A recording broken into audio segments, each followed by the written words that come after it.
Let me tell you something that will contradict nearly everything you have been told about influence, leadership, and change. You do not need position. You do not need wealth.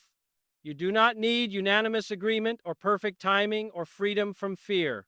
What you need, what the world is starving for at this very moment, is the willingness to speak what you know to be true when everyone around you has chosen comfortable silence. I have watched this principle topple tyrannies and birth nations.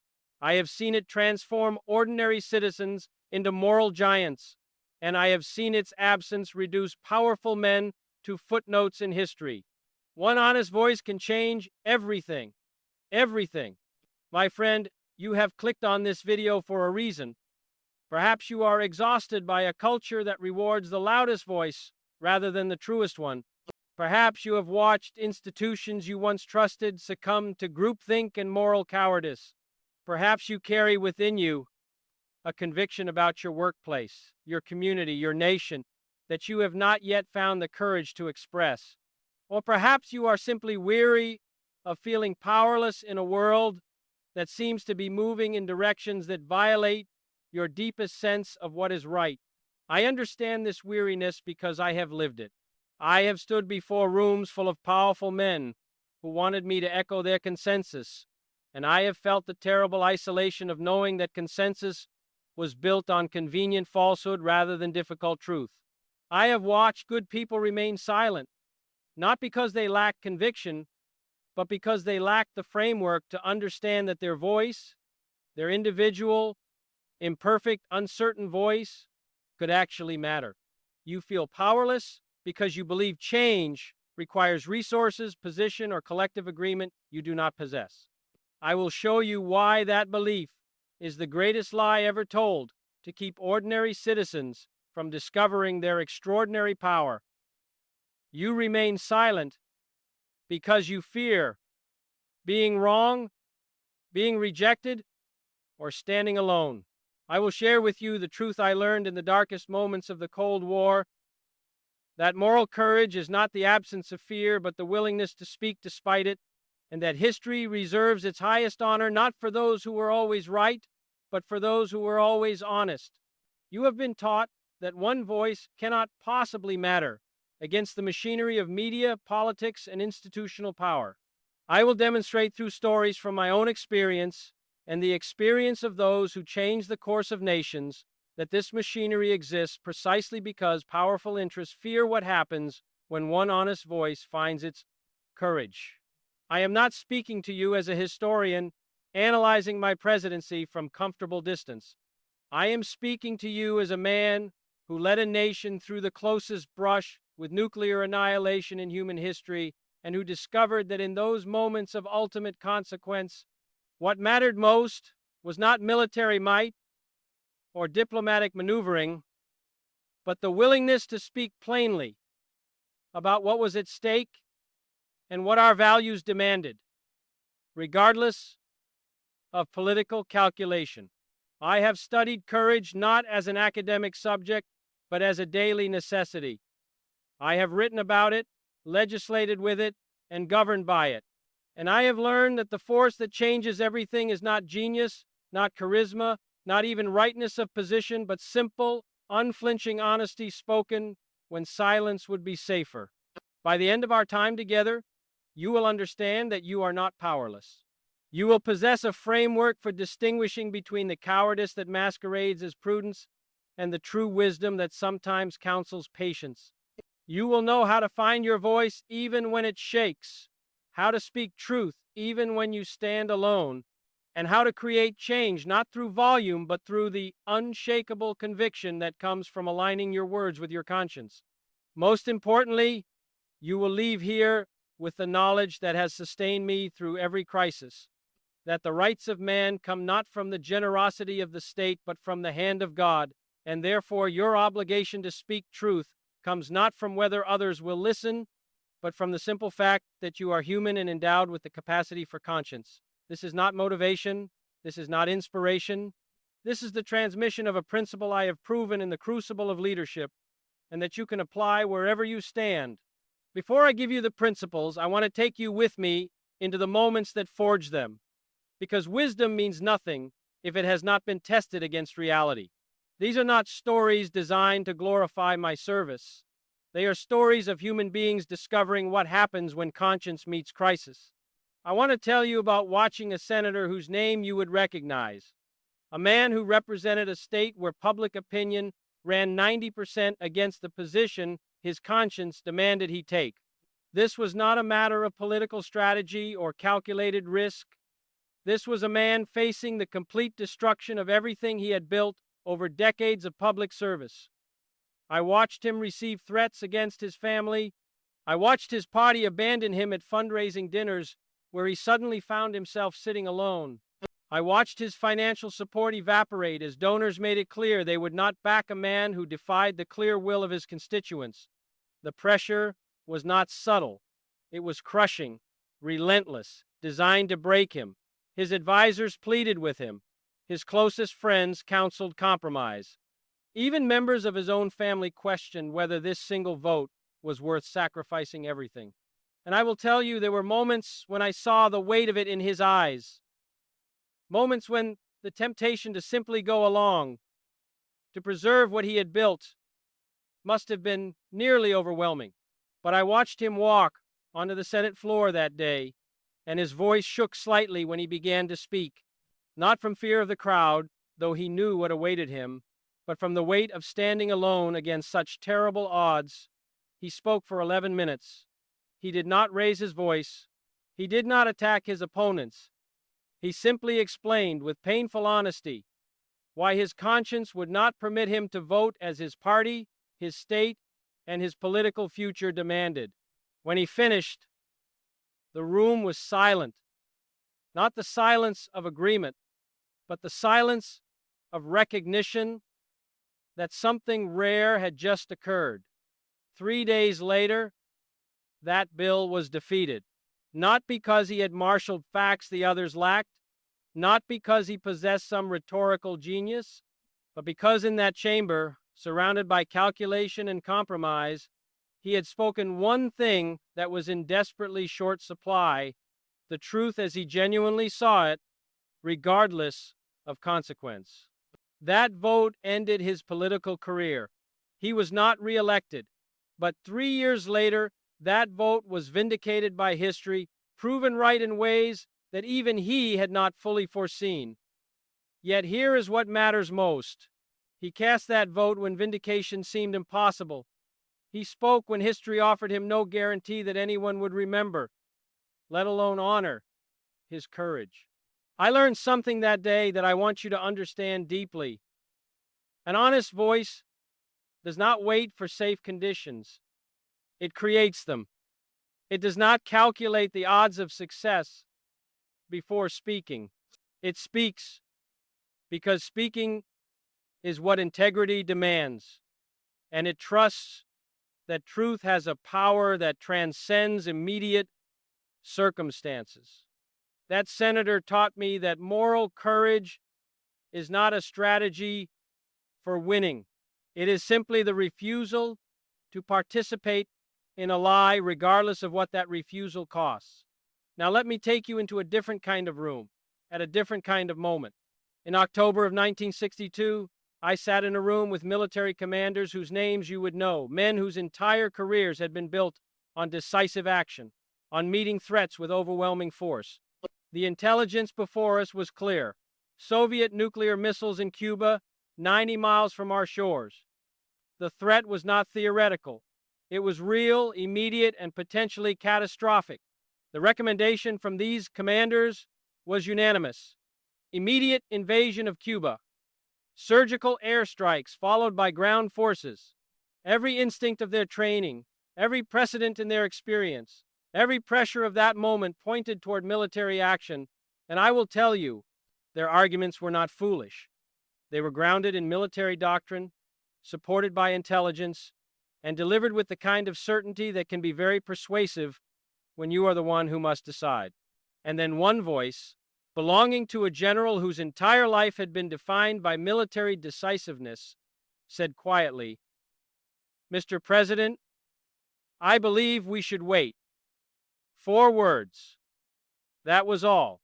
But in those 4 words, spoken against every instinct of his training and every pressure of that moment, he interrupted a momentum that was carrying us toward a decision that could have ended human civilization. The room turned on him. I watched his fellow commanders look at him as though he had lost his mind. The arguments came quickly. We have the element of surprise. We have the military advantage. Waiting only gives the Soviets time to prepare, time to make those missiles operational. Every hour we delay increases the danger. These were not weak arguments. They were the arguments that military logic and strategic thinking would naturally produce. But that general held his ground. He did not claim to have a better plan. He did not present some brilliant alternative strategy. He simply said, again, I believe we need time to think this through, time to explore other options, time to be certain that we have exhausted every possibility short of military action that could trigger nuclear war. I took his advice. We did not invade. We imposed a naval blockade instead. We created space for diplomacy. And in that space, we found a solution that allowed the Soviet Union to remove those missiles without either side losing face, without either side having to choose between humiliation and annihilation. The world came closer to nuclear war in those days than it has ever come before or since. But we did not cross that final threshold. And we did not cross it because one voice had the courage to interrupt the momentum toward catastrophe with one word of truth. Wait. I will never forget the courage it took for that general to speak that word. Because you must understand, an honest voice is not always the loudest voice. It is not always the most eloquent voice. Sometimes it is simply the voice that interrupts the momentum toward disaster with a truth that no one wants to hear. That general knew he was risking his reputation, his standing among his peers, perhaps even his career. But he spoke anyway, because he understood something that I want you to understand. When the stakes are high enough, when the consequences are grave enough, the question is not what will speaking cost you. The question is what will silence cost everyone. Now I want to tell you about letters I have received over the years, not from senators or generals, but from ordinary citizens, people whose names you will never know, whose actions will never make the history books, but whose courage has taught me as much about the power of honest speech as anything I witnessed in Washington. A schoolteacher who spoke up at a board meeting about a policy she knew was failing her students, even though speaking meant contradicting her principal, her superintendent, and the entire administrative structure above her.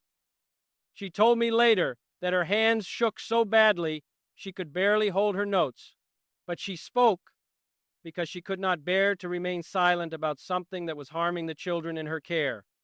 The policy was changed. Not immediately, not without a fight, but it was changed. And several other teachers who had shared her concerns but lacked her courage wrote to tell her that her willingness to speak first had given them the courage to add their voices.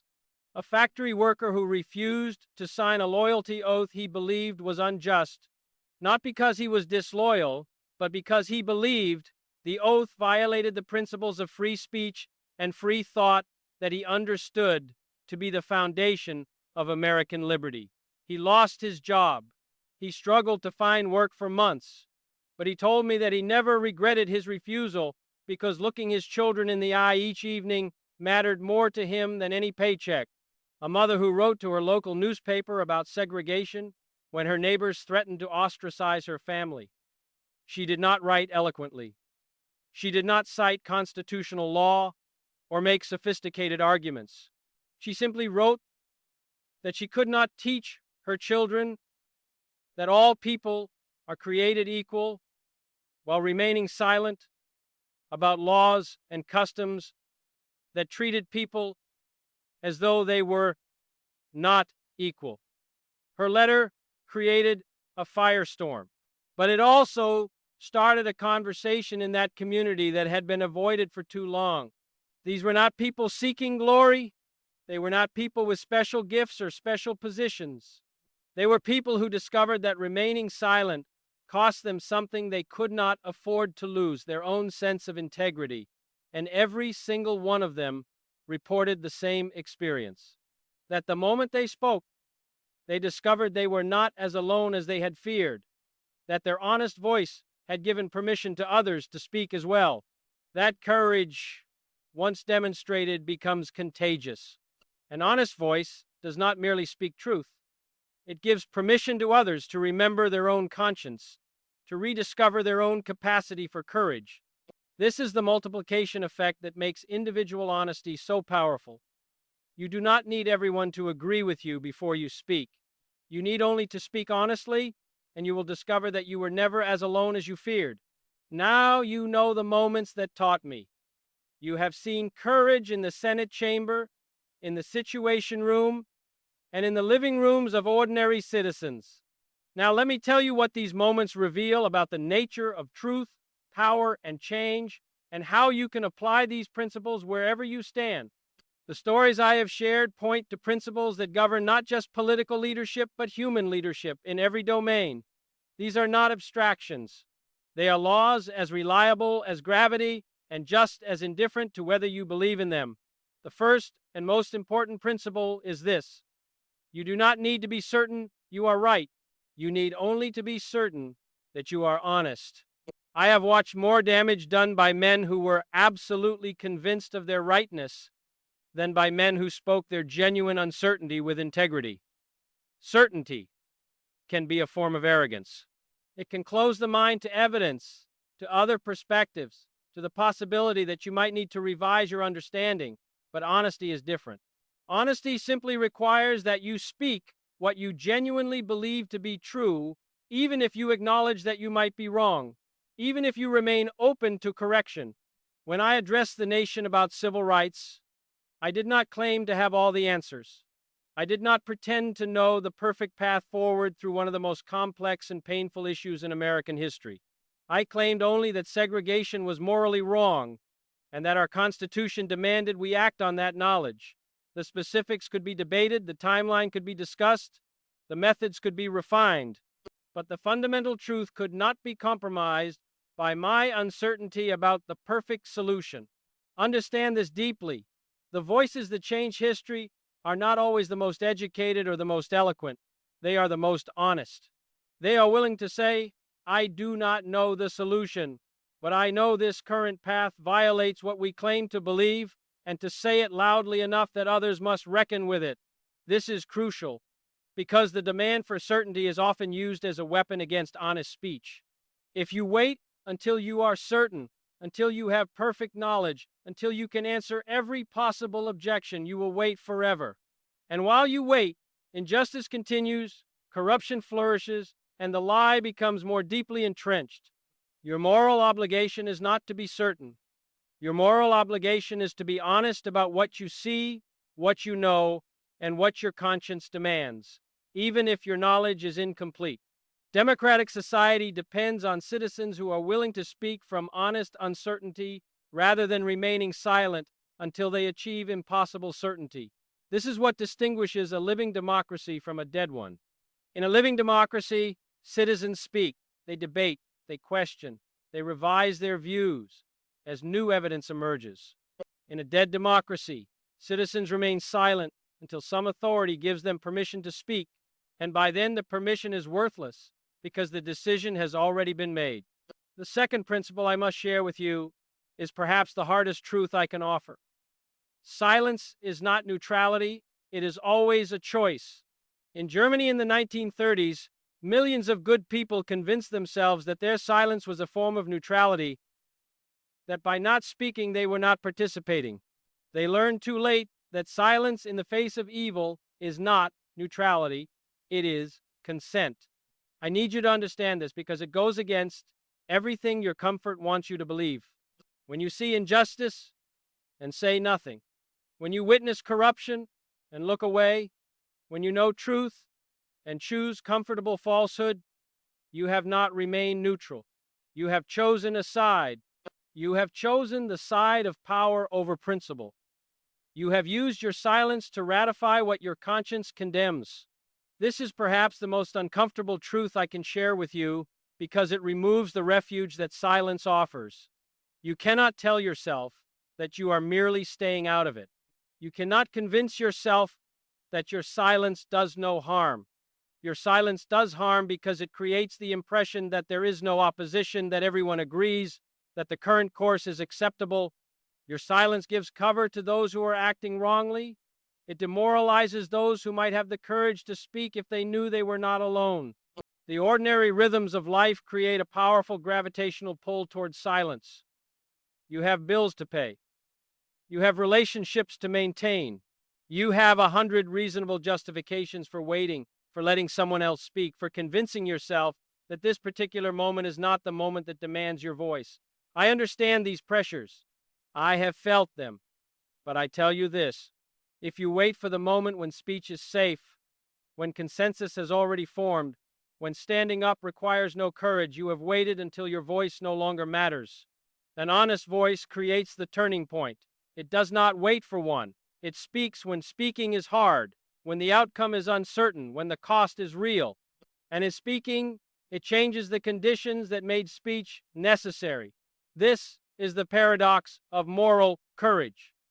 The moment that demands courage is precisely the moment when courage seems most futile.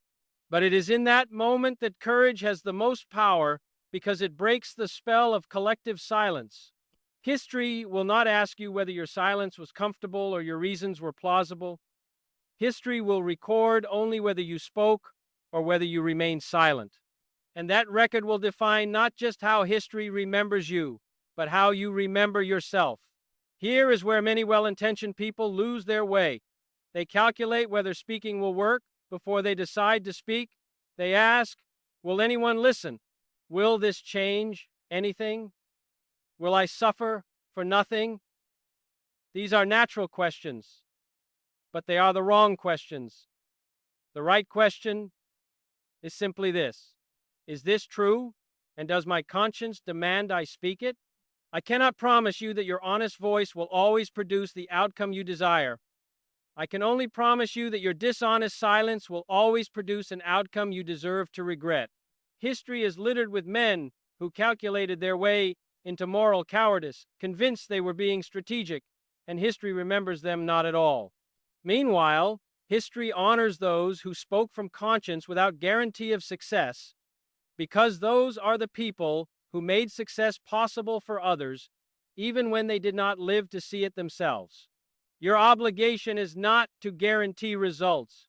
Your obligation is to guarantee that when the defining question of your time is asked, you were found on the side of truth. The outcome belongs to Providence and to the collective choices of your fellow citizens.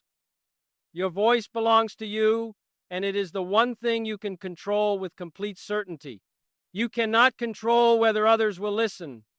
You cannot control whether your words will immediately change minds or change policy, but you can control whether you speak them, and that control, that choice is more powerful than you imagine. Because here is what happens when you speak from honest conviction without guarantee of success. You create permission for others to speak. You demonstrate that speech is possible. You break the illusion that everyone agrees with the current course.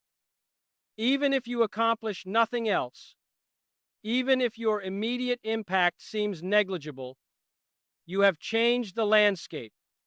You have planted a seed, and you have no idea when that seed might take root, no idea who might be strengthened by your example, no idea how the ripples of your courage might spread. I have seen this pattern repeat throughout history. The voices that ultimately changed everything were often dismissed as futile when they were first raised. But they were not futile. They were preparation. They were foundation. They were the first crack in a dam that would eventually break. Do not let anyone convince you that speaking without immediate success is useless. Speaking without immediate success is often how all lasting change begins. When you speak truth, even if your voice shakes, even if you stand alone in that initial moment, You create permission for others to speak. You break the spell of collective silence. You remind your fellow citizens that they too have voices and consciences. This is not theory. This is mechanical. This is how every great movement in human history has begun, not with unanimous agreement, but with one voice willing to interrupt the silence. Think about the great movements you have studied. The movements that ended slavery, that secured the vote for women, that fought against segregation, that challenged tyranny in all its forms. None of these movements began with majority support. None of them started with safe conditions or guaranteed success. They began with individuals who spoke when speaking was dangerous, who organized when organizing was illegal, who refused to be silent when silence would have been easier. And what happened?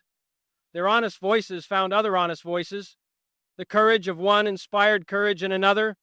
The testimony of conscience awakened conscience in others who had been sleeping. And gradually, slowly, often painfully, the impossible became possible, and then the possible became actual, and then the actual became inevitable. Conversely, when you remain silent, you strengthen the very isolation that keeps others silent. You confirm their fear that speaking would leave them alone. You participate in the construction of the prison that holds you both. This is the dark mirror of what I just described. Just as courage multiplies, just as honesty gives permission for more honesty, silence multiplies and creates more silence. An honest voice is never truly alone, even when it appears to be, because it speaks to the suppressed conscience of every person who hears it. It reminds people of what they already know but have been afraid to say. It gives voice to the thoughts they have been having in private. And in doing so, it creates connection at the deepest level, the level of shared moral conviction. A dishonest silence, on the other hand, is always alone, no matter how much company it keeps, because it severs you from your own integrity and from genuine human connection. You might be surrounded by people who are also remaining silent, but there is no real solidarity in that silence. There is only shared cowardice, and at some level, everyone knows it, including you. I want you to understand the choice you face with complete clarity.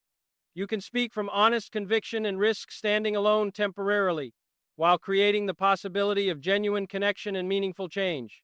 Or you can remain silent and guarantee that you will be truly alone, cut off from your own conscience and from authentic relationship with others, even if you are surrounded by crowds.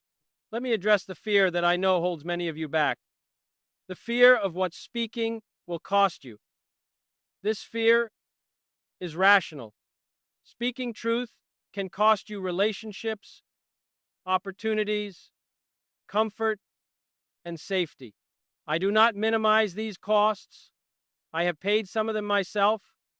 I have watched my popularity drop when I took unpopular positions. I have felt the chill of former allies who decided I had gone too far. I have received the threats that come when you challenge powerful interests. But I want you to understand something that I learned only through experience. The cost of silence is always higher. It is simply paid on a different timeline and in a different currency. When you remain silent, you pay with your self-respect. You pay with the trust of your children, who will one day ask you what you did when it mattered. You pay with your place in history, which will record not your intentions but your actions. And you pay with the haunting knowledge that you possess the power to change something and chose not to use it. The external costs of speech are visible and immediate. You lose the job, you lose the friends, you face the criticism. These costs are real and they hurt. But the internal costs of silence are invisible and delayed. They accumulate slowly, so slowly that you might not even notice them at first. But they are more devastating because they corrupt you from within. They teach you that you are the kind of person who abandons conviction for comfort. They force you to construct elaborate justifications for your cowardice. They require you to avoid your own reflection. The man who speaks truth and suffers for it can live with himself. He might struggle, he might have regrets about the cost, but at the end of the day, he knows he honored his conscience. He knows he was faithful to what he believed to be right. and that knowledge sustains him in ways that comfort never could. The man who remains silent and suffers nothing immediate cannot live with himself, though it may take him years to realize why he feels so empty. He tells himself he was being prudent, being strategic, being reasonable, but in the quiet moments, in the dark hours, he knows the truth. He knows he was afraid. He knows he chose safety over integrity, and that knowledge eats at him in ways that no external suffering ever could. I would rather face any external consequence than face my own reflection, knowing I had betrayed my conscience. And if you are honest with yourself, so would you. This is not nobility.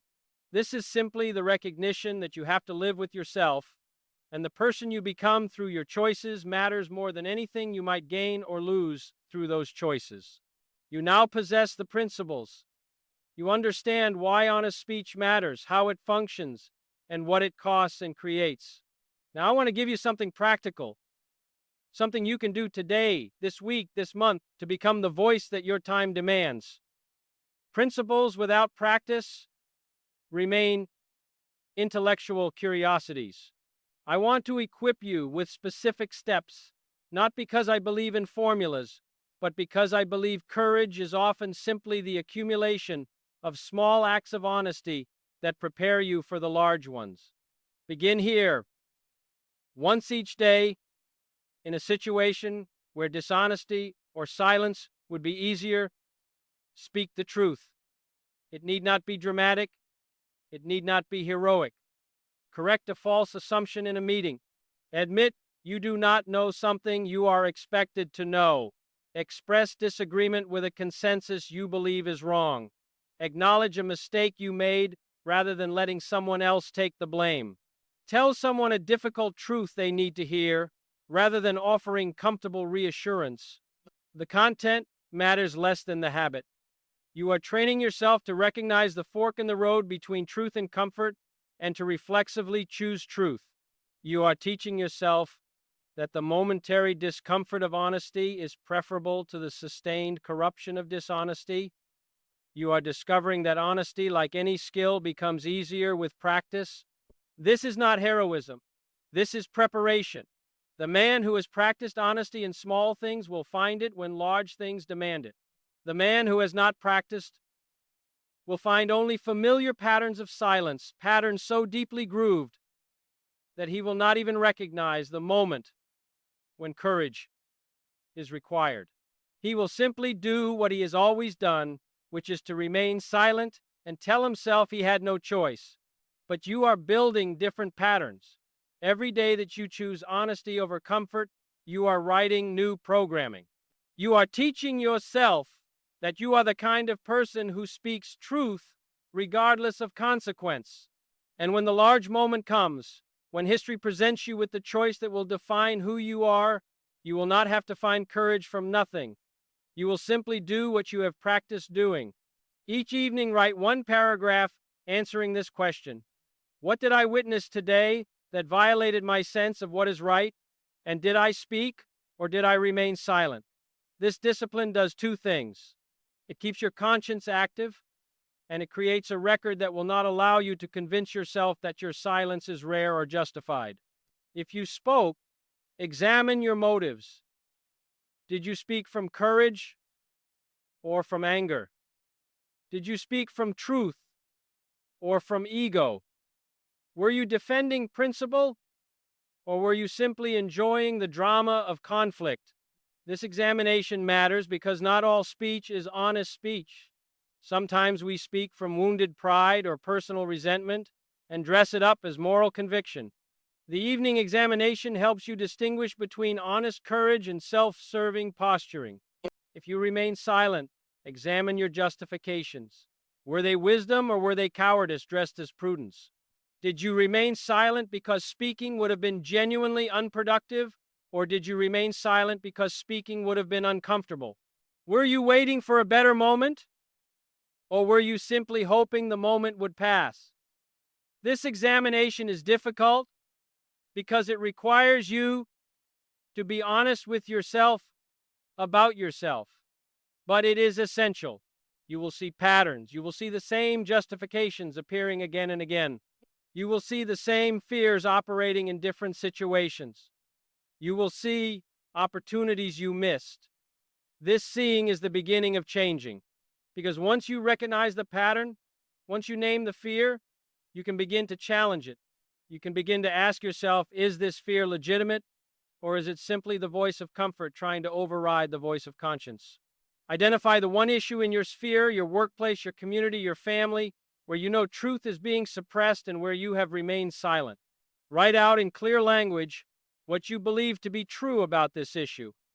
Not what you think others want to hear, not what would be politic to say, but what you actually believe.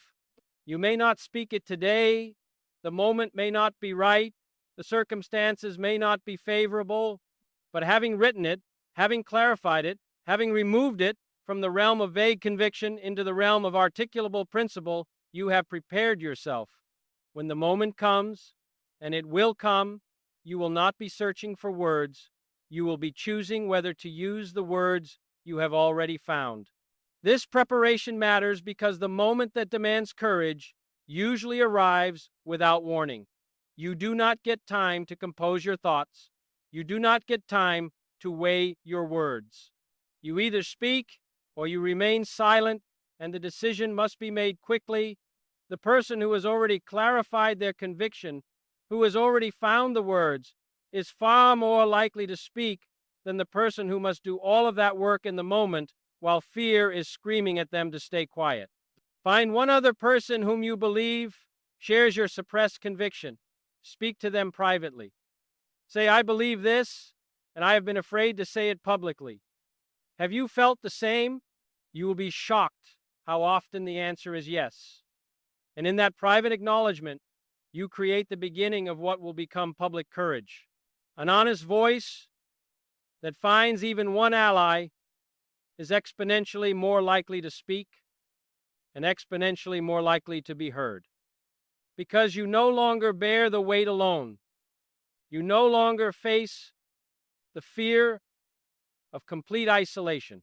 You know that when you speak, at least one other voice will stand with you, and that knowledge transforms everything. This is not cowardice. This is wisdom. Even the bravest people need companionship. Even the most courageous voices are strengthened by knowing they are not alone. There is no shame in seeking out those who share your conviction. There is only shame in remaining silent because you were too proud to admit you needed support. You do not need unanimity. You do not need a majority. You need one other soul who helps you remember you are not insane for believing what you believe. And then, when you speak together, others who are also afraid will be emboldened, and the movement that seemed impossible begins. These practices are not complex. They are simply consistent. They transform you from a person who wishes they had courage into a person who practices courage daily. And that practice is what separates the voices history remembers from the silence history records. My friend, we have traveled together through story, through principle, and through practice. You came here perhaps feeling powerless, perhaps feeling alone, perhaps wondering if your voice could possibly matter against the forces that seem to govern our world. I hope you leave here understanding what I have learned through crisis and through service. That the force that changes everything is not complex, not mysterious, not reserved for those with special gifts or special positions. It is simply this: one honest voice spoken at the moment when silence would be easier. You are that voice, not potentially, not someday, right now.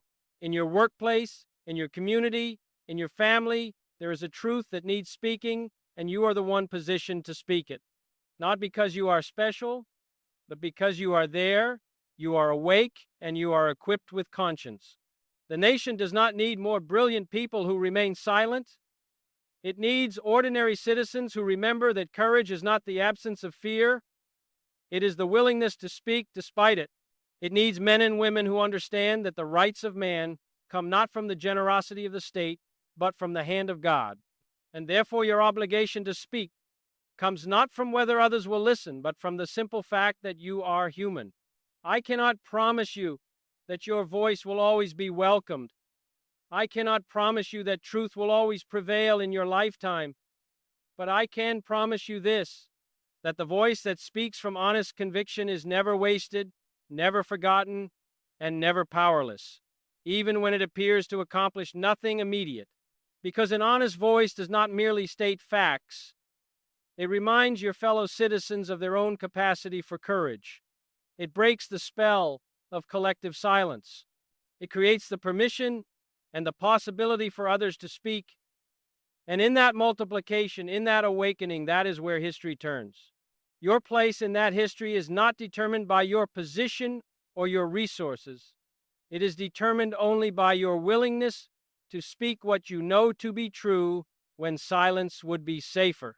Let us remember together what we have always known but sometimes forget, that each of us is endowed by our Creator with dignity, with conscience, and with voice, and that when we align these three, when our dignity refuses dishonor, when our conscience recognizes truth, and when our voice speaks that truth, regardless of consequence, we become the force that no tyranny can finally suppress, no corruption can permanently silence, and no darkness can ultimately defeat.